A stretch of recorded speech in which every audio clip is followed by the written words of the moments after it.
Hello everyone. Chapter हमारा continuity में था, change in profit sharing ratio among the existing partners. इस chapter का very first topic calculation of gain और sacrifice due to change in profit sharing ratio वो हम कर चुके हैं। आज मैं डिस्कस करूंगा आपके साथ second topic, accounting for goodwill. Accounting standard 26 AS 26 intangible assets. Goodwill should be recognized in the books of accounts only when consideration in money or money's worth has been paid for it. Goodwill को books of accounts में तभी recognised किया जाता है, means तभी race किया जाता है जब आपने उसके लिए कोई मनी और मनीज वर्थ पे किया है।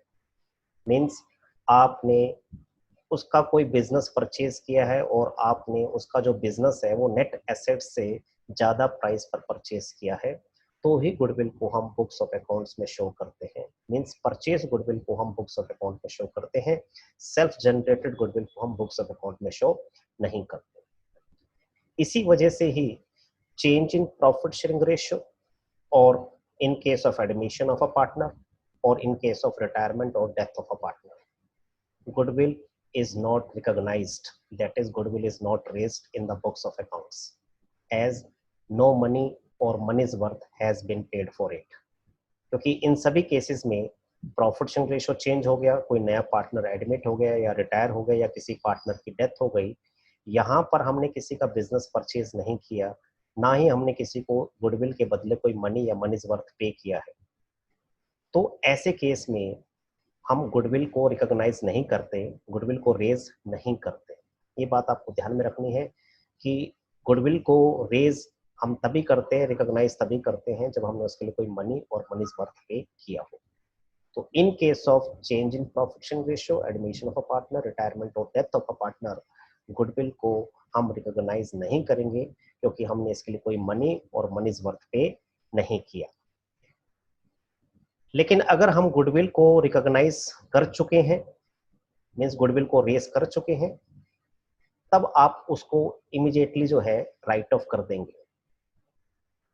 मींस अगर आपने गुडविल को रेस किया है तो आपको उसको इमीडिएटली जो है राइट ऑफ करना है। इट मींस गुडविल की अकाउंटिंग के दो तरीके हैं, by raising goodwill account and without raising goodwill account. Generally हम without raising goodwill account method से ही अकाउंटिंग फॉर गुडविल करते हैं। तो फर्स्ट इसमें हम ले रहे हैं accounting for goodwill without raising goodwill account. बिना गुडविल अकाउंट ओपन किए आपने गुडविल को कैसे ट्रीट करना है, इसके लिए आप क्या स्टेप्स लेंगे। वेरी फर्स्ट स्टेप, आपने कैलकुलेट करना है गेन और सैक्रिफाइस ऑफ ईच पार्टनर। पहले आप सभी पार्टनर का गेन और सैक्रिफाइस कैलकुलेट करें, जैसा कि पहला टॉपिक आपको करवाया था। सैक्रिफाइसिंग रेशियो का फार्मूला आप यूज करेंगे, old ratio minus new ratio. अगर इसको यूज करने से इसका जो रिजल्ट है वो पॉजिटिव आता है तो इट मींस पार्टनर सैक्रिफाइस कर रहा है, नेगेटिव आता है तो वो गेन कर रहा है, और जीरो आता है तो no sacrifice no gain. Firstly आप गेन और सैक्रिफाइस कैलकुलेट करें ईच पार्टनर का। Second step, valued goodwill of the firm as per the method given in the question. आप गुडविल की वैल्यूएशन करें। आपने तीन मेथड पढ़े हैं, average profit method, super profit method and capitalisation method. तो as per the method given in the question, as per the statement given in the question, आपको goodwill की वैल्यूएशन करनी है। लेकिन समटाइम्स क्वेश्चन में आपको गुडविल वैल्यूड दे रखी होगी, तो इन दैट केस आपको गुडविल वैल्यूड करने की जरूरत नहीं है। थर्ड स्टेप में कैलकुलेट गेन और sacrifice share of firms goodwill valued. जो गुडविल आपने वैल्यूड करी है वो फर्म की गुडविल है। उस फर्म्स की गुडविल में आपने सभी पार्टनर का गेन और सैक्रिफाइस शेयर कैलकुलेट करना है। मींस आपने चेक करना है कि एक पार्टनर गुडविल में कितना गेन कर रहा है और कितना वो सैक्रिफाइस कर रहा है। और लास्ट स्टेप, आपने जो गेन सैक्रिफाइस शेयर कैलकुलेट किया है गुडविल में, उससे आप जर्नल एंट्री तैयार करेंगे। जर्नल एंट्री तैयार की जाएगी, gaining partners capital accounts debit to sacrificing partners capital accounts. Gain वाले पार्टनर्स की कैपिटल को आपने डेबिट करना है और सैक्रिफाइस वाले पार्टनर्स की कैपिटल को क्रेडिट करना है। यानी गेनिंग पार्टनर से लेकर हमने सैक्रिफाइसिंग पार्टनर को कंपनसेट करना है। गेनिंग पार्टनर सैक्रिफाइसिंग पार्टनर को कंपनसेट करेगा equal to his gain share in goodwill. अब इसमें आप ध्यान रखिएगा बेटा, जरूरी नहीं है कि कैपिटल ही होगा। अगर पार्टनर्स की कैपिटल क्लियरली मेंशन्ड है, फिक्स्ड है, then entry will be pass through current account. ये बात हम पार्टनरशिप फंडामेंटल्स में आपके साथ डिस्कस कर चुके हैं कि कैपिटल के दो मेथड्स हैं, fix capital accounts method and fluctuating capital accounts method. By default अगर कुछ भी मेंशन नहीं है तो हम पार्टनर्स की कैपिटल को फ्लक्चुएटिंग एज्यूम करते हैं, तो हमने एंट्री कैपिटल के थ्रू बनानी है। लेकिन अगर क्लियरली मेंशन्ड है कि पार्टनर्स की कैपिटल फिक्स्ड है, then entry will be pass through current account.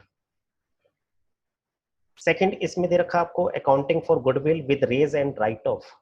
Raise and write off तरीके से भी आप गुडविल को वैल्यूड कर सकते हैं, रेज एंड राइट ऑफ के तरीके से भी।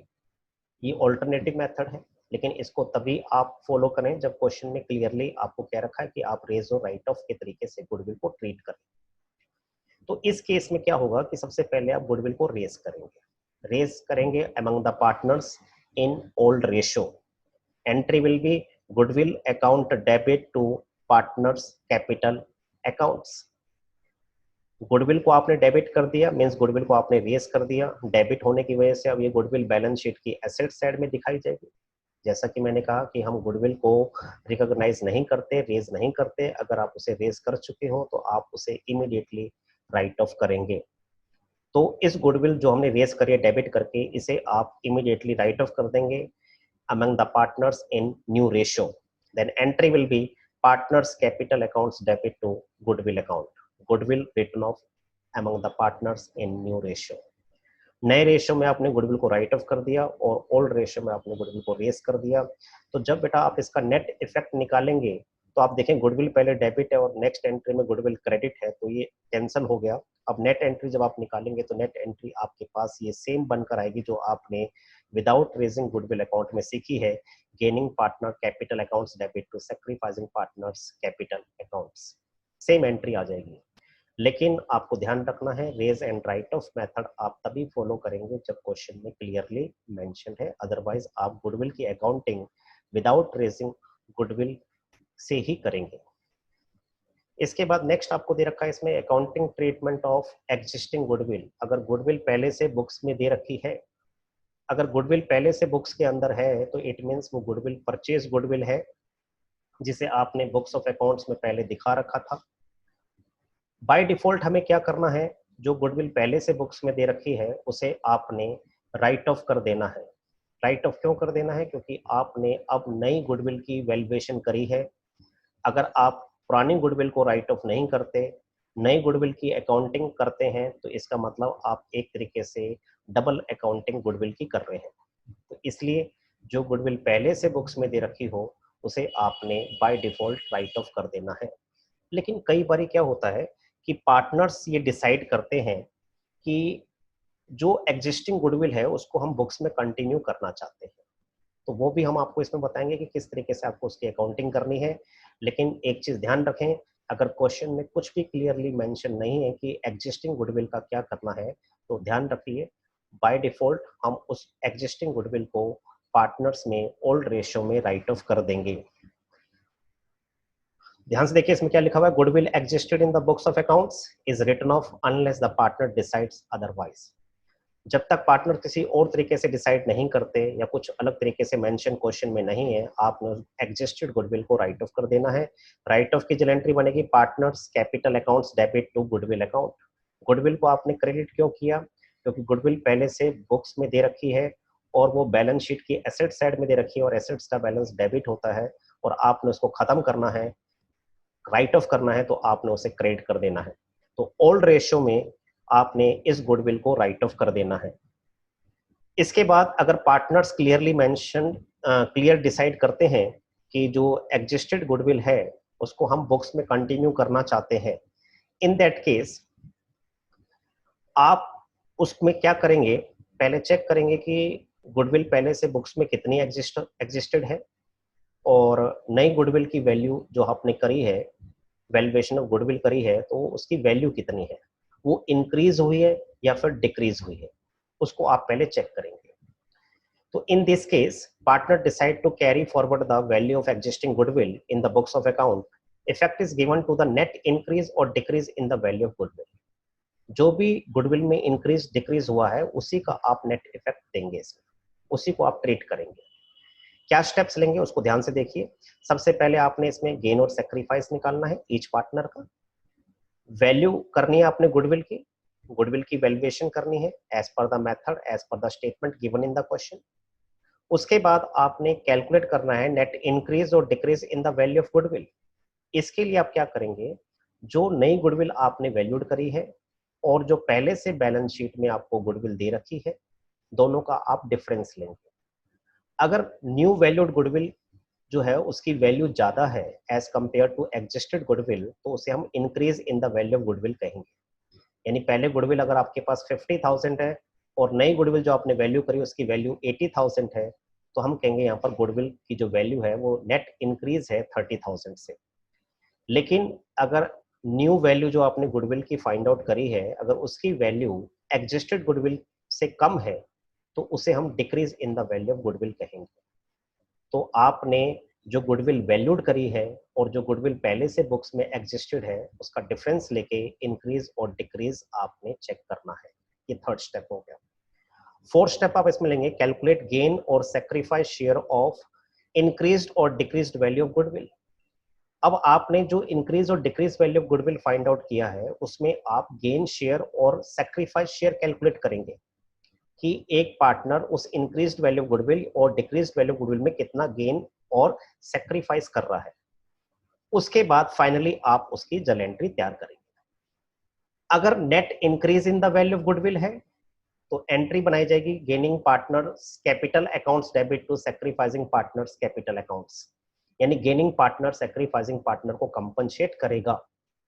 लेकिन अगर net decrease in the value of goodwill है, in that case sacrificing partner जो है वो गेनिंग पार्टनर को कंपनसेट करेगा। Then entry will be sacrificing partners capital accounts debit to gaining partners capital accounts. तो ये आपने ध्यान से देखना है कि नेट वैल्यू गुडविल की इंक्रीज हो रही है या डिक्रीज हो रही है। तो ऐसा आपने तभी करना है if partners decided to continue the existed goodwill in the books of accounts. तो उस केस में मैंने आपको ये सारे स्टेप्स बताए। होप सो बेटा आपको ये जितने भी स्टेप्स हैं वो सारे के सारे क्लियर होंगे। Thank you and have a nice day.